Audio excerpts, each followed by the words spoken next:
So, hi mga kadya, this is Ramon. Welcome back again to my YouTube channel. So, ayan po, naka-encounter naman tayo ng isang napakahabang buhok, dry, at medyo may pagka-kinky naman dyan konti. Anyway, rebonded ko po siya last 3 years, no? So, and then kung saan-saan siya na-assign, nag-work pala siya sa, ano bang work niya? Nakalimutan ko. Basta, na-assign siya sa iba-ibang lugar. And then ngayon, assign siya ulit dito sa amin. Saka siya nagpariban ulit. Sa loob ng 3 taon, ni ayaw talaga niya magpahawak sa ibang nagre-reban. Sa akin lang talaga po siya daw magpapahawak. Kahit magbukang-kang pa ng 100 beses ang buhok niya. Basta ayaw niya ipahawak sa iba kasi nadala na daw siya. Ganern! Diba? So, ngayon sa akin, buong puso niyang pinagkatiwala sa akin ang kanyang buhok. Ganern! And then, ayan, as usual, nakita nyo kanina, nilagyan ko siya ng ating step 1 sa ating A&W Strawberry Hair Rebonding Product. And then, hinugasan at nung natuyo na, ayan, inumpisahan ko nang na-plancha. At sa yung likod sa part na yan, kumpara mo kanina sa unang video natin, no? Sobrang kintab po talaga yan, mga katsa. Yan, step 1 pa lang po tayo, mga katsa, no? Yan ang ating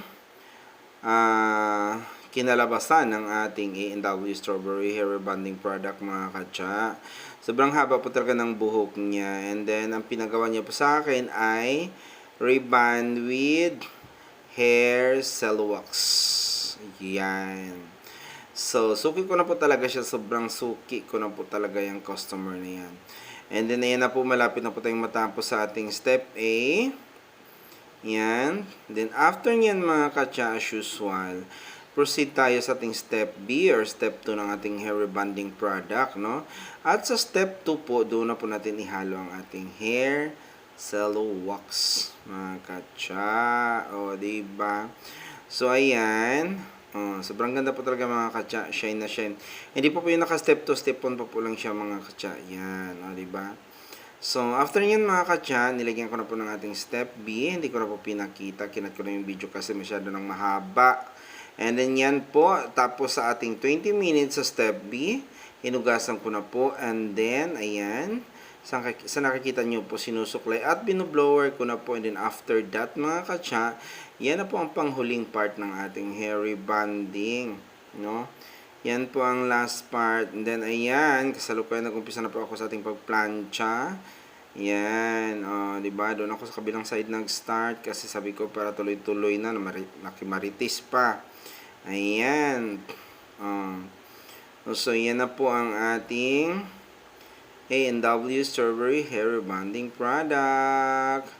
Ganyan lang po siya, mga katsa. Ayan. Sobrang nagustuhan niyo po ang ating trabaho, no? So, yan po yung mga bago pa po sa aking YouTube channel. Huwag niyo pong kalimutang mag-subscribe. At pakiclick na lang po ang ating bell button para kayo po ay palaging updated sa ating mga bagong video, no? Sa mga gustong matutong mag-rebond, ayan po ang ating hair rebonding tutorial, mga katsa. Ayan. Diba? Yan, patapos na po eh. Suki ko na po talaga yan siya. Yan po. So, thank you so much, gang. At sa loob ng 3 taon, hindi ka po nagpagawa sa iba. Sa akin ka lang po talaga. Sana all. Diba? So, yan po. Thank you so much. Maraming salamat po. Ayan. Diba? Sobrang ganda ng kanyang hair. See? Yan po ang ating A&W Strawberry Hair Rebonding Product. Ayan po, mga katsa. May pa-slow mo pa yan. Diba? Saka pa.